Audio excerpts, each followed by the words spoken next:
रांची के घने जंगलों के बीच सिल्ली नाम का एक गांव है, जहां रोज की तरह चिंपू और रामू दो दोस्त ग्राउंड में खेल रहे होते हैं। दोनों खेलने में काफी मग्न होते हैं। अरे ओ रामू, इस बार मेरी गिल्ली पकड़ के दिखाओ। ओ तेरी, ये तो झाड़ियों में चली गई। चलो मिलकर ढूंढते हैं। अरे वो तो मेरी फेवरेट गिल्ली थी।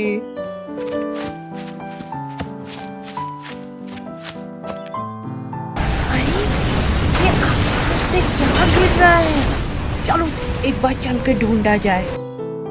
क्या पता हो कोई तारा ही हो।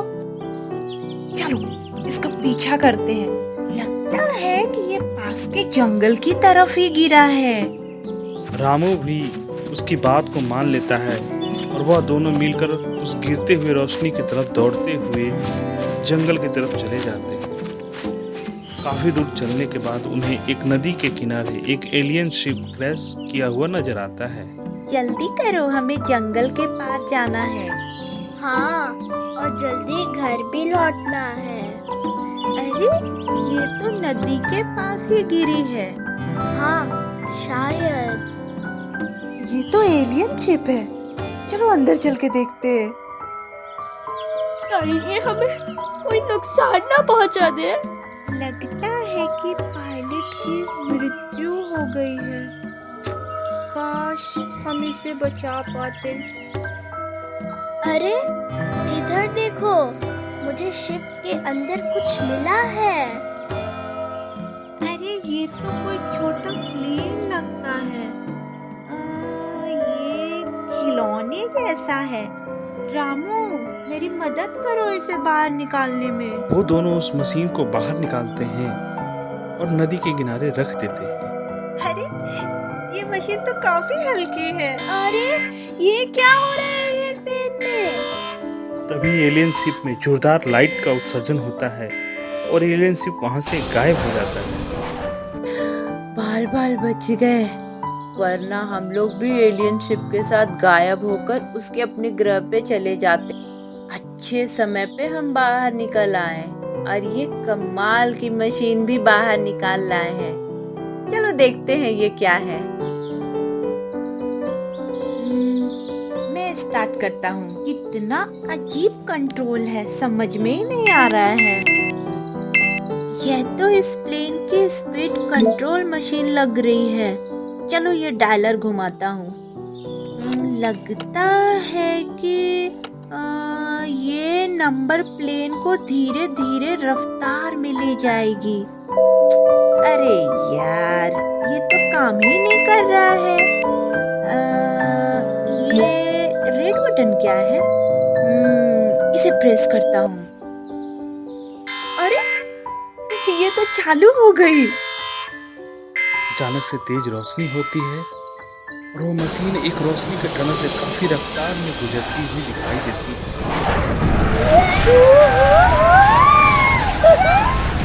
ये मशीन तो काफी रफ्तार से चल रही है। मुझे लगता है कि इसे और धीरे करना चाहिए था।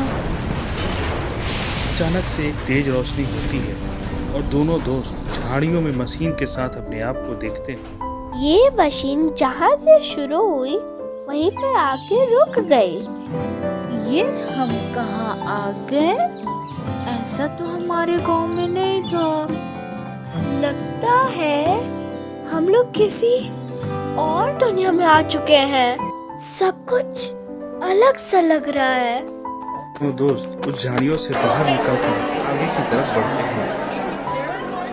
ये कैसा शोर है? ये उस ओर से आ रही है। चलो देखते हैं। हमें आज छिपकर देखना होगा और साथ में हमें सावधान भी रहना होगा। उन्हें पहाड़ियों से नीचे एक शिकार का दृश्य नजर आता है, जिसमें एक कबीले वाले बहुत बड़े विशाल शुतुरमुर्ग का शिकार कर रहे होते हैं। बाप रे, इतना बड़ा शुतुरमुर्ग! अब तो कबीले की सरदार की खैर नहीं। चिंपू को दूसरे की मदद करना काफी अच्छा लगता है और आगे पीछे न सोचते हुए अपने पैंट से गुलेल निकालता है और जोर से निशाना लगाता है शुतुरमुर्ग के सर के ऊपर। इन बहादुर लड़कों को पकड़कर सरदार के पास कबीले में ले चलो। तब वह लोग चिंपू और रामू को चारों तरफ से घेर लेते हैं और उसको पकड़कर कबीला ले जाते हैं। कबीला पहुंचकर चिंपू और रामू का जोरदार स्वागत किया जाता है। यह देखकर चिंपू और रामू काफी खुश हो जाते हैं।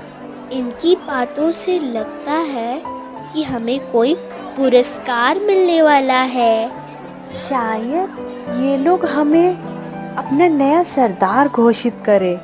वो कैसे? मैंने किताबों में पढ़ा था कि पुराने जमाने में राजा को बचाने वाला ही शक्तिशाली माना जाता था और सब उसकी अनुसरण करते थे। ओह, मैं घोषणा करता हूँ कि मेरी दोनों बेटियों की शादी इन बहादुर बच्चों से आज रात ही करा दिया जाए। जिसमें कबीले के सारे लोगों की रजामंदी होती है। पास में सरदार की दो मोटी बेटियां यह सुनकर शर्माते हुए चिंपू और रामू को देखती हैं। कितना चिकना छोरा है। मेरा वाला कम नहीं है। लगता है अपनी शामत आने वाली है। शायद ये लोग बेटियों की शादी हमसे कराने वाले हैं। ओ मम्मी, अब क्या होगा? रामू, यहाँ से भागने का मैं कोई प्लान बनाता हूँ। शाम का वक्त होता है और शादी की तैयारी चल रही होती है। लोग जश्न मना रहे होते हैं। आग जल रही होती है और उस पर शुतुरमुर्ग को एक बड़े से लकड़ी में बांधकर पकाया जा रहा होता है। कबीले वाले चिंपू और रामू को एक झोपड़ी में ले जाकर उन्हें पहनने के लिए नए वस्त्र देते हैं। मैं ये कपड़े नहीं पहनूंगा। रामू, मैं हूँ ना। कबीले वाले चिंपू और रामू की झोपड़ी से बाहर निकल आते हैं। उनके बाहर निकलते ही ये दोनों झोपड़ी के पीछे से बाहर दौड़ भागते हैं। अरे हमारे नए सरदार इस ओर जा रहे हैं, हमें उनके साथ रहना होगा। भागते भागते ये लोग देखते हैं कि उनके पीछे कबीले वाले भी दौड़ रहे हैं, लेकिन वो काफी दूर होते हैं। चिंपू और रामू पहुंच जाते हैं अपने टाइम मशीन के पास। मैं मशीन स्टार्ट करता हूँ। और टाइम मशीन पर बैठते ही ये अपनी ईस्वी का टाइम सेट करते हैं और रेड बटन दबा देते हैं, जिससे वही रोशनी का तेज धमाका होता है। और रोशनी के टनल से होते हुए उनकी टाइम मशीन आगे बढ़ती है और पुनः रोशनी का धमाका होता है। जब यह लोग बाहर देखते हैं कि लोग अपनी दुनिया में उसी जगह पर पहुंच जाते हैं जहां से यह सारा खेल शुरू हुआ था। वाह, इस बार फिर से हम लोग बाल बाल बच गए। बाल बाल बचे नहीं, वरना हमारा बाल विवाह हो जाता और फिर माँ को क्या बोलता? आज हमें किस्मत ने बचा लिया और हम लोग अपनी जगह पे सही सलामत वापस आ गए। अपने दुनिया में आके, अपने समय में आके, कितना अच्छा महसूस कर रहा हूँ। चलो, अब कोई डर नहीं है। हम इतने बड़े मशीन का हम क्या करें? अगर किसी को पता चल गया तो लोग इसका तो गलत इस्तेमाल करेंगे। क्यों ना हम लोग इस टाइम मशीन को गुफा में छुपा दे, किसी को पता भी नहीं चलेगा। चल, तेरी बात में दम है। इस तरह से हम बिना टेंशन के घर जा सकेंगे।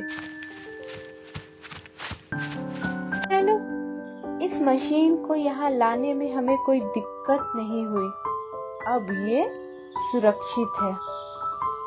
अब हमें यहाँ से चलना चाहिए। अब गुफा के बाहर ये लोग गाना गाते हुए जा रहे होते हैं।